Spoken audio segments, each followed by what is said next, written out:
I only got to Catching Fire because I needed to take a mental health break.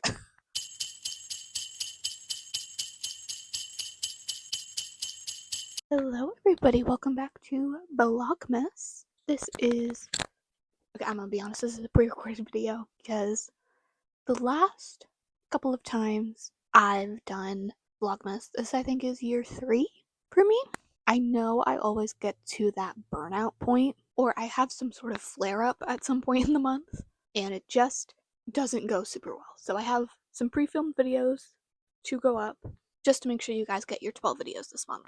And for today's video, I wanted to talk about the books that I've read this year. Now, I haven't done a dedicated reading video since the beginning of this year, but I still wanted to sit down and talk about it because I wanted to.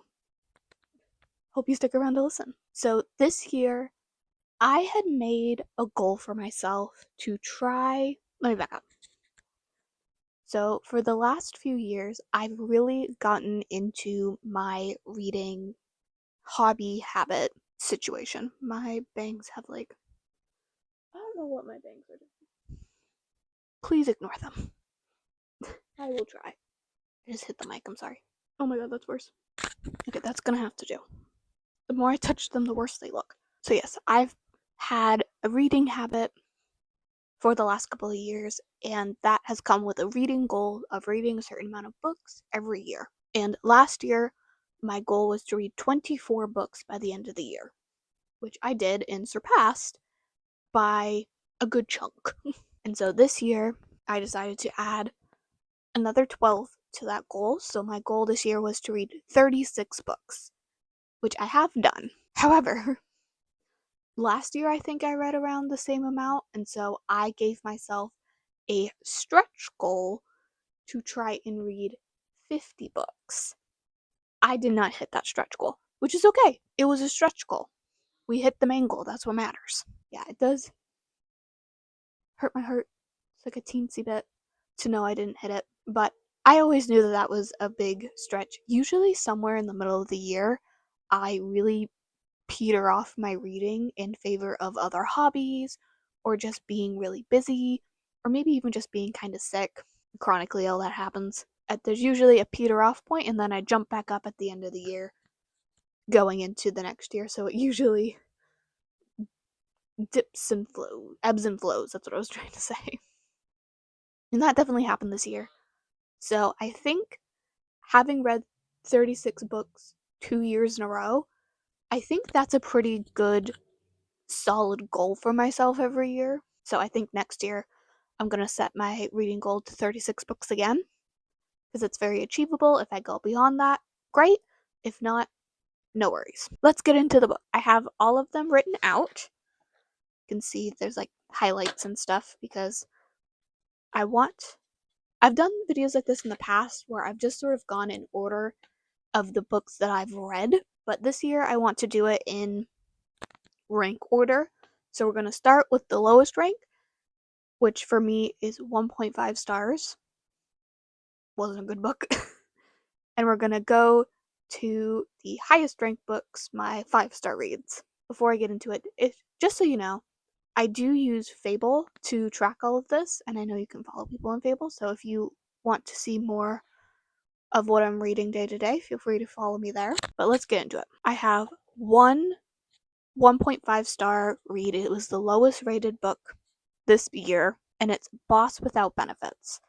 This was an audiobook for me, and I picked it up just wanting another audiobook. I rely pretty heavily on audiobooks because, again, chronic illness, sick, being able to just turn an audiobook on and just be horizontal in darkness is appealing most days, not gonna lie. So yeah, I read a lot of audiobooks, I use a lot of audiobooks. So this was one of those, and the only thing I can truly remember from this book is saying over and over again, "You've known him for a week." I just realized I never said this. Spoilers for all of these books, because I try and keep things pretty neutral when it comes to my reviews, but yeah, I got a lot to say. So, spoilers ahead. So yeah, this book, You are following the main character who just moved to a new small town and is going to be nannying. What? She's going to be a nanny, but unbeknownst to her, the man that she hooked up with the night before her gig started was the parent of the girl that she will be nannying. And literally a week later, they are basically declaring their love for each other. After a week. It is so like dramatic and crazy. It's like you pump the brakes. You have just met this man. I don't care if you're working for him and you know his daughter or all of that. It's been a week. You are working with him. You guys need to calm down. So yeah, I did not enjoy this book. It went way too fast. Not just also in, well, the timeline, but also the pacing of the book was very fast. Like, if I remember right, this was overall a shorter book. I think this book could have used with like a few more chapters and maybe it being spread out over a few weeks, if not months. I think it would have been way better. But yeah, I did not like this book. Do not recommend. Just leave it to the side. Jumping to the next part. I don't have any 2 star, so we're going straight to my second lowest, which is 3 stars, which isn't that low. Just books that I felt fairly neutral about. So, first is Theoretically Perfect. I read Theoretically Straight, and I thought it was really cute. I think it's a cute queer book. I think it's really nice for. Hold on, my book's being weird. I think it's a great read for somebody who is of that young teenage age, especially if you have any sort of religious trauma regarding your sexuality or gender expression. I think this is a really great book for that, to just feel seen and heard by these people. So, this is the second book that I'm talking about in this series.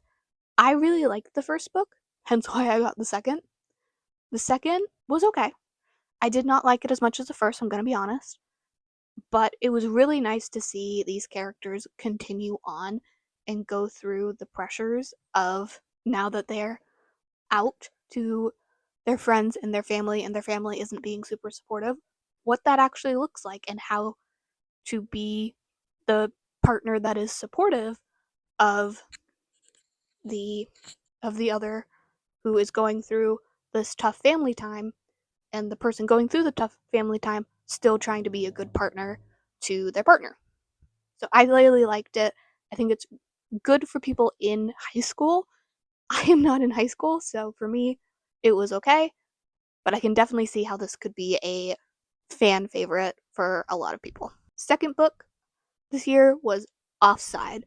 Now, I love me a good hockey romance. So when I saw Offside was a series, I was very, very interested. Now, I'm going to put this here. I can't remember if I put this book in my last book roundup video. I feel like I did. I feel like I've talked about this. It might have been at the beginning of this year when I thought I was going to do quarterly updates, and that just didn't happen. Basically, my biggest criticism for this book was it had a really good plot up until the characters got together, and then it was just sex. It was just smut.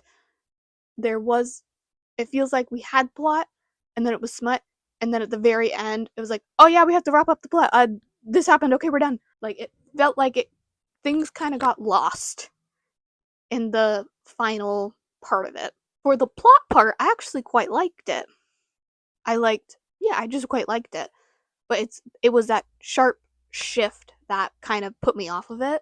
And I almost didn't pick up the second book, but I did end up picking it up for an audiobook just to be like, you know what? Let me give the second book a chance. I didn't hate the plot. Maybe, I really like Hannah Grace's books, and they have a similar thing of, if you read the first book, you might be put off, but she does a lot better in the second and third book, in my opinion. So it's worth maybe giving the author a second chance. Maybe they went better. But that's also in this review, and has a higher ranking, so I'm sure you can figure out how I feel. But you have to wait, because I feel like torturing you. So next is 3.25, and I only have one, which is the book Business or Pleasure. So this is one I recently finished, so I remember it quite well. Basically, a ghostwriter gets a job with a former child actor, or teen drama actor, I should say, and she's following him around to different conventions to help him write a memoir, and they fall in love. I did like this book. I'd still feel pretty neutral about it. I don't think it's one I will read again. Like, I enjoyed it while I was reading it. Yeah, I enjoyed it while I was reading it, but it was nice. I definitely, yeah, I don't really have anything negative to say, but I also don't have a lot of positive things to say. Hence why it's in the 3-star category. That's usually how I feel if I give something a 3-star is I didn't hate it, but I also didn't love it. It was just okay. It's a book I read, and we can move on. Next, 3.5 stars. So, first in this cat. What? First in this cat. What? First in this category is Cafe con Leche, another audiobook for me. I did like it. I thought it was very cute.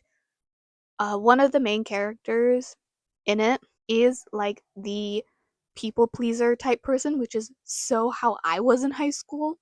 And so I really related to him a lot. And then you have the other main character who is the very negative, constantly like has his head on a swivel kind of vibe of I don't think I can trust you, but the only people he lets in are the people that constantly just keep like poking and annoying him. So I thought it was really cute. I loved the ending, which again, spoilers, that they both work together to help their parents keep their different restaurants, but the parents in the end decide that the best course of action is to actually combine them and let the kids have this, basically. I can't remember which one is which. One of the main characters, their parents, are just in a place where they're just ready to move on from their cafe, but the kid isn't. And then the other one, their parents still want to have the cafe, but they're just having a really hard time with their landlord and they're just being treated really shitty. So the cafe owners that are ready to move on give their space to the ones that need to get away from their mean, toxic landlord. And that's where they will be combining both of the cafes and the kids are going to be running it. I hope that made sense. But I really liked that ending and that the parents were supportive of both of them in the end. I know one of them, their parents weren't super supportive of them being queer. I can't remember what they had an exact label, but I can't remember what it. I think they were just gay. Yeah, their parents weren't super supportive, but it was because they were just trying to protect them because they grew up because the parents grew up with gay people being bullied and ostracized and they didn't want their son to go through that, and so they were thinking they were being protective when they weren't. And so I like seeing that nuance as well with the parents where they're being really shitty to their kid about being gay, and then their kid comes out as gay and they realize their shitty ways and are actively working to be better. Next, the love lyric. This was a book, a physical book that I read, and it was very cute. It follows I think she worked in PR for a makeup brand that are trying to revamp their image with this singer, and the PR and the singer get together. And it was really cute. I'm not gonna lie though, once the campaign was over, I kind of just skipped around because I really didn't care about that much after it. I read certain chapters, but there was just a point where it's like, you know what, I don't really care. And I think this was just a me thing of it was very obvious that they were going to get together in the end, and they did. And so I didn't really care about the messy in between by the end. I think this was also my mindset at the time more than anything because I was in a flare up when I was reading this book, and so I was like, I don't care. I just want to know how it ends. But overall, I thought it was really nice. It was really cute. Yeah, pretty neutral about it. Next is Deep End. Now, this was, if I remember right, this book had a lot of talk on Book Talk when it first came out this year. And for me, I thought it was, I just didn't agree with it. I think a lot of people took this book to be more smut than sports romance, but it ended up being more sports romance than smut, and that made them upset. I liked that it was more sports romance than smut, and I really enjoyed it. And I think I also had a very positive association with it because it's the first book I read on my e-reader. I got an e-reader this year to help me with reading when I'm in pain. I can have something lighter than an actual book. Last 3.5 is Be More Chill. Now, I am a theater girl at heart, despite not being able to be on a stage for almost a decade now. I am still very much a theater girl. And so that was the original reason I bought this book.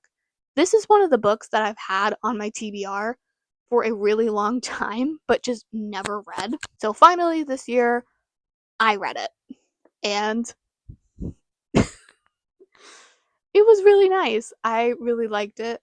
I love seeing or like reading a book and then seeing like a movie adaptation of it or the TV show adaptation of it and seeing like, oh, I remember reading about that, or oh, I remember seeing that or hearing that or whatever. And so that's what this book really was seeing the different parts from the musical in the book, seeing what changed, what's different, why they might have chosen certain things, and I really liked it, which I knew I would because I love the musical. So, next, 3.75. Not quite a 4. I didn't quite like these books that much, but I have more positive things to say than negative. And we have gotten to Shutout, the second book in the Offside series, which, yes, I did like more than the first book. And I'm actually very glad that I decided to pick up the second book because I really loved the female main character in this book. We are very similar people, obsessed with pink, extremely extra, and have gone through a lot of health trauma with ourselves. Well, hers is with other people, mine is with myself. Yeah, going through health trauma at a really young age and having to shift so much of your world around it can be very traumatic. And so seeing that in a book was just very comforting to me, so I really enjoyed it. Next is Stay, a third hockey romance series. Yes, when I originally got this book, I don't think I realized that it was a series. It's one of the series where you can read the books out of order, thankfully. Yeah, I did like it. I can definitely see myself picking up the second book.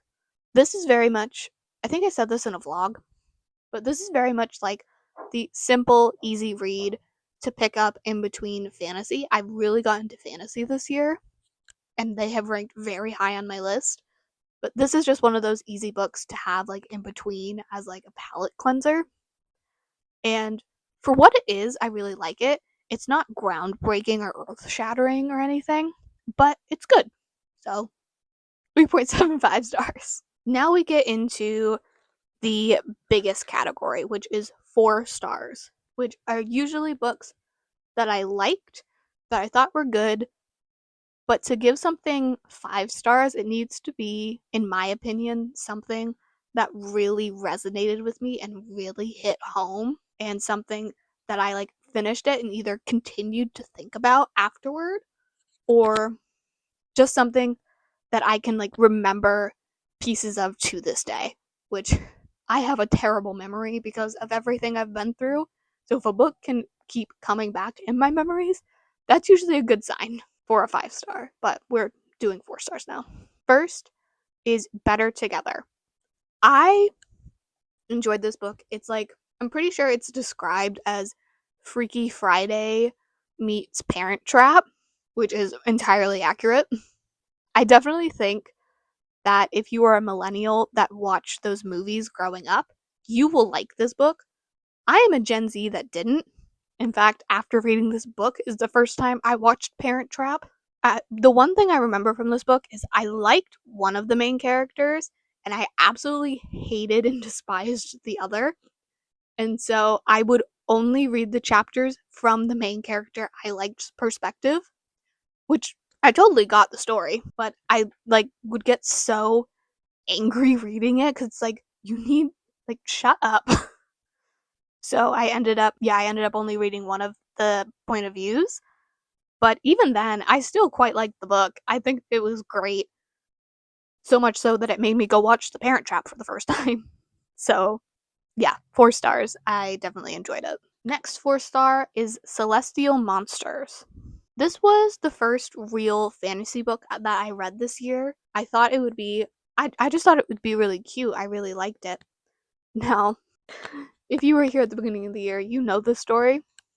If you weren't, I accidentally read these books out of order. So you're supposed to read the Sunbearer Trials and then Celestial Monsters. I read Celestial Monsters first, and so it took me till like halfway through the book until I realized. So that was a mistake on my part. I definitely want to reread them though, because well, I just really want to. I love the trans representation. I love the world building.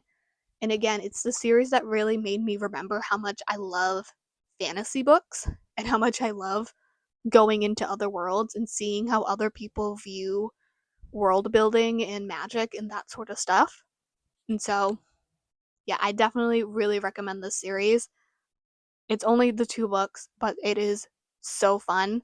And yeah, you're just going to really love it. Next is What If It's Us?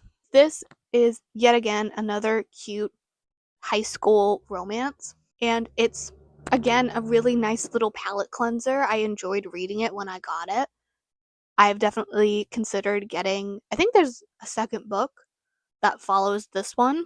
And I've definitely considered getting it. I still am considering getting it. It was really cute and definitely frustrating at points, but not frustrating because of the way that it was written. Frustrating because of all of the little pitfalls the characters keep getting into. It's like, oh, why? So, intentional frustration that worked really well for the plot.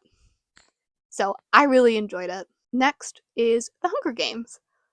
Now, this year, I think we are all very aware that Sunrise on the Reaping came out.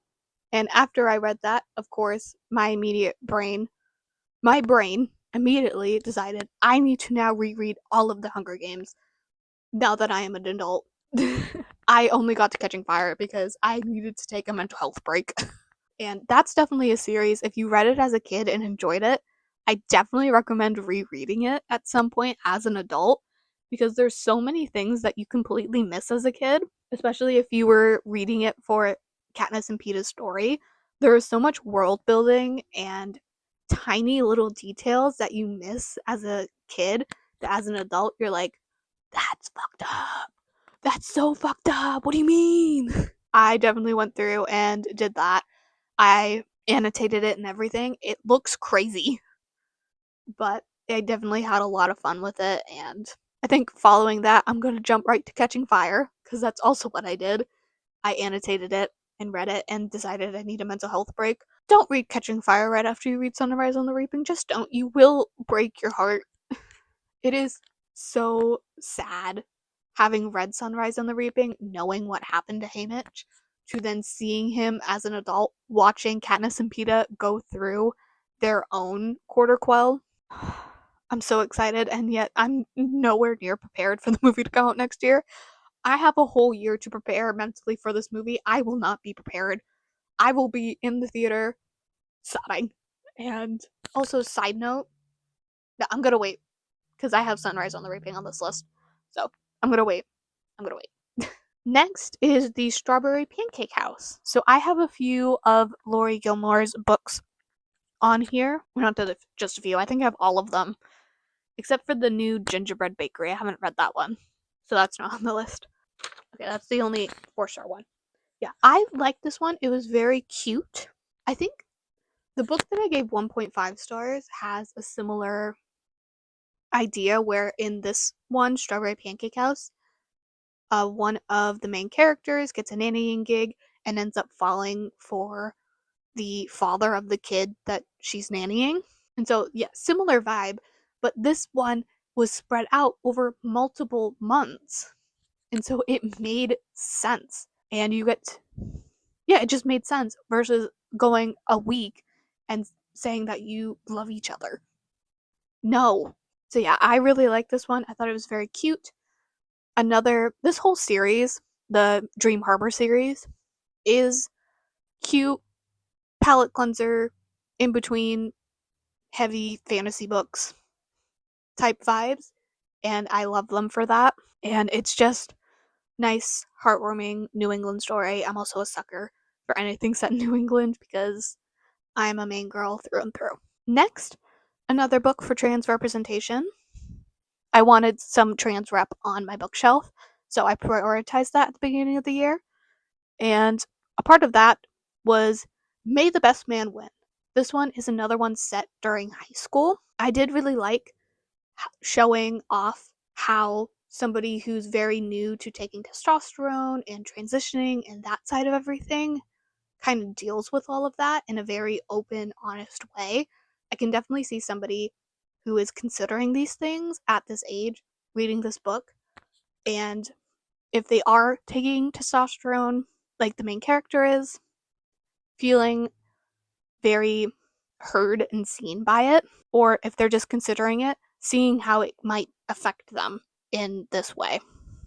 So I definitely really liked this book. It was very cute, and I really liked just that honesty and openness with the main characters of their feelings towards each other and just the way that they navigate the world. I think it was just really refreshing to read. Next, I'm going to lump these all together, are the Land of Stories books. I reread the Land of Stories series this year. Some are 4-star, some are 4.5.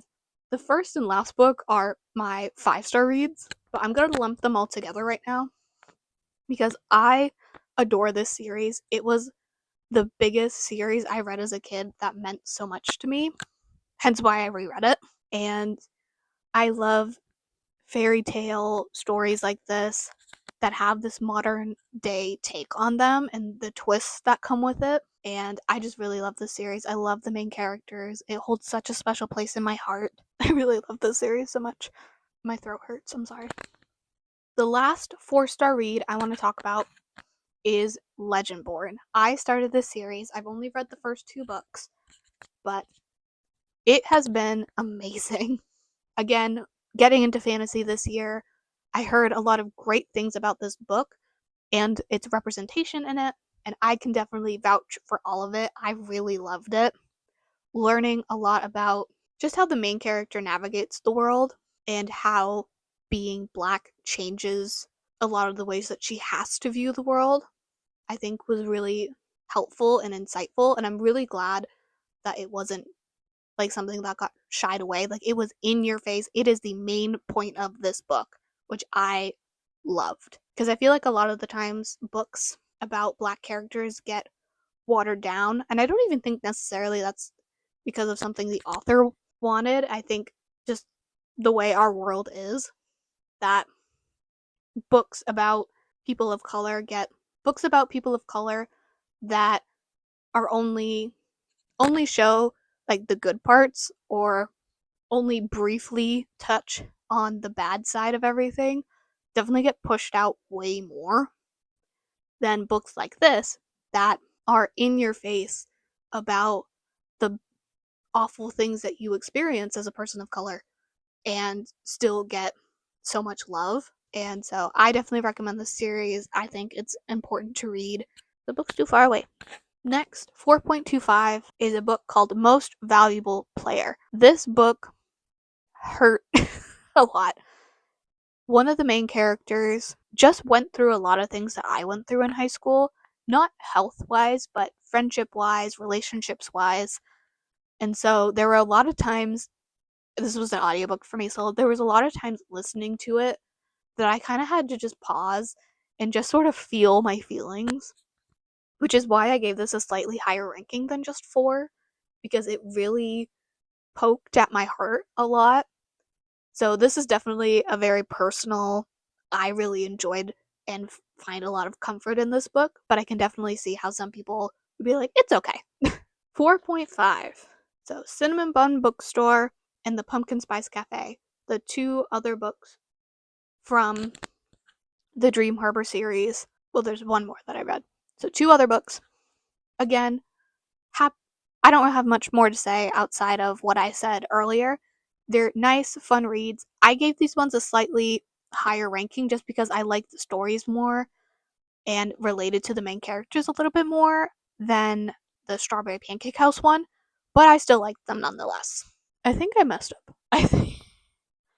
Okay, so the story that I was talking about, maybe meant to be. No, I have to look back at that. I might have messed up. May the Best Man Win. Did I talk about that book? The young trans rap book? Yes, I did. Sunbearer Trials. So, getting a little bit more into the plot of this trilogy. This duology? Is that what it's called? The 2 books. Basically, if you liked The Hunger Games, but want it to feel a little bit more magical and that sort of stuff, read these 2 books. Because it's kids going into battle to become the Sun Bearer, and the winner has to sacrifice the loser to the gods. They have specific names. I can't remember them right now. I am so sorry. But when they get to that part in the book, our main character doesn't go through with it. And so the gods that have kind of been cast out for being mean to the people get to come back in from their prisons. And then the second book, Celestial Monsters, is those monsters coming back and the kids from the trials banding together to fight them and free their world. So yeah, if you like the Hunger Games and want something with a little bit more magic and a little bit more queer rep, definitely pick it up. I will be rereading these 2 books next year. I loved it so much. Please read them. Please. I loved them so much. Please. Next is 4.75 stars, and I only have 1 book, and that was Bloodmaker. Not Bloodmaker, Bloodmarked. I always say Bloodmaker for some reason. I have no idea why. Bloodmarked. So this is the second book in the Legendborn series. So if you reading the first book gave you a lot of history and just a lot of weight being a young black girl in the southern part of the US, this book really takes that and shows how, if you embrace that, what can actually happen, both good and bad. I really like that. I am so excited to pick up the next book. I know there's a 3rd book. I haven't gotten it yet. I'm so excited to get it and see what happens next. Yeah, I think I don't have much more to say after what I said for Legendborn, but this is definitely a must-read series. I adore it. So last but not least, we have gotten to my 5-star reads of this year, in which in total there are 7. So buckle up. First, The Christmas Tree Farm, which is a part of the Dream Harbor series. I gave this one a 5-star read because specifically for the ending. So in this book, the female main character is essentially starting over in this small town in New England and is really struggling. And the male main character is there to visit family, but is going to be leaving by the end of the Christmas season to go back to work and stuff. And they end up falling in love and spending a lot of time together. But of course, he has to go back home. In this book, I remember reading it and being like, oh, they're gonna make it seem like, oh, they can make it work, or that she's gonna leave, or whatever, he's gonna stay. Like, is that realistic? Is that really gonna happen? And then, boom, they break it up. They break it off. They agree to go their separate ways. And it isn't until a few months later that he realizes he actually isn't happy where he is. The male main character, it's revealed that he moved to the West Coast to basically follow his then girlfriend, who then just broke up with him. And because of that, he really has nothing tying him to the West Coast. He doesn't really want to be there. He can work remotely. In fact, that's what he did to take such a long vacation in the first place. and all of his family is on the East Coast, and his sister is living in this small town of Dream Harbor. If the girl he really likes and hasn't stopped thinking about for months is living there, his family's over there, why isn't he there when that's where he wants to be? And so he does move, and they end up getting together officially when he gets back. So I really like that. It felt very grounded in reality, and so that's why I gave it such a high review, because I feel like these quicker books sometimes lose a bit of realism, so seeing that back in this book was really nice. Now, strap in, hold on, brace yourself. We're talking about Sunrise on the Reaping. Heartbreaking, I know. I remember when this book first got announced, and I was like, a little confused about why Haymitch's Game, because when we first learned that there was going to be a potential second book, nobody thought it was going to be about Haymitch, because we all thought we knew everything about Haymitch's games. We knew nothing. And I will never get over the fact that finishing this book, one of my first thoughts was, we all fell for capital propaganda. We all fell for it. Had this book never came out, we would have continued believing said propaganda. And I think that the timing of this book coming out was perfect. And I'm actually really glad this is getting a theatrical release, because so many people don't read the books, they just watch the movies. And so having watched the movies and seeing Haymitch and knowing what they know about Haymitch's games from the movies, to then watching him in his games and learning so much is wrong, is going to shatter these people. And I hope they are prepared.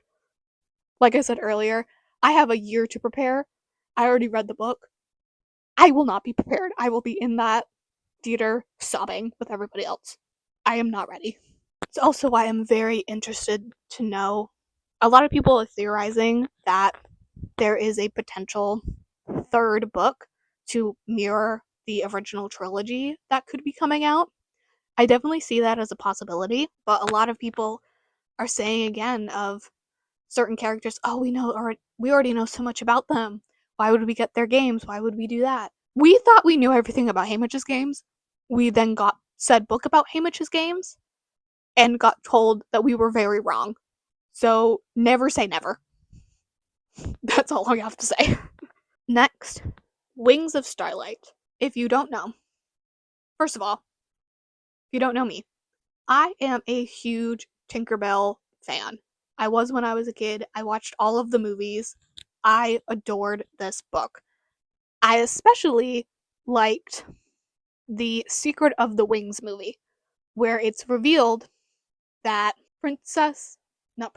Queen Clarion has actually been in love with Lord Mallory, the Lord of Winter, for a really long time, but they have had to be apart because of the rules. And it isn't until Tinkerbell and her sister Periwinkle, who is my favorite fairy, to be clear, it isn't until the two of them that they actually find a way for the warm fairies to go to winter and the winter fairies to come to the warmer seasons. When this book got announced, that we were finally getting Queen Clarion and Lord Mallory's love story, I was locked in. I was prepared. I was ready. I was going to be there. And I am so glad I was. I loved this book.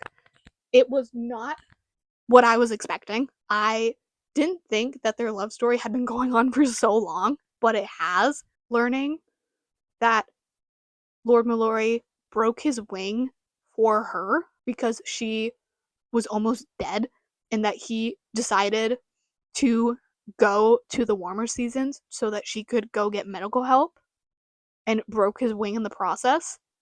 And not just broke his wing. Turns out, when a winter fairy goes to the warmer seasons, their wings literally melt like ice.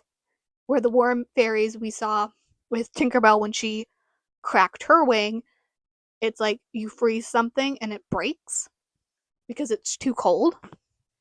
Their wings melt. That was heartbreaking to read, but I loved this book. I can definitely see myself picking it up again for something very fun to read. I loved it.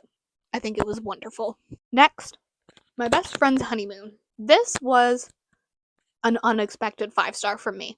I thought that this would be 4 stars at most, but I picked this up because I have a lot of the cutesy romance reads on my bookshelf, but not a lot of them have queer representation, and this did.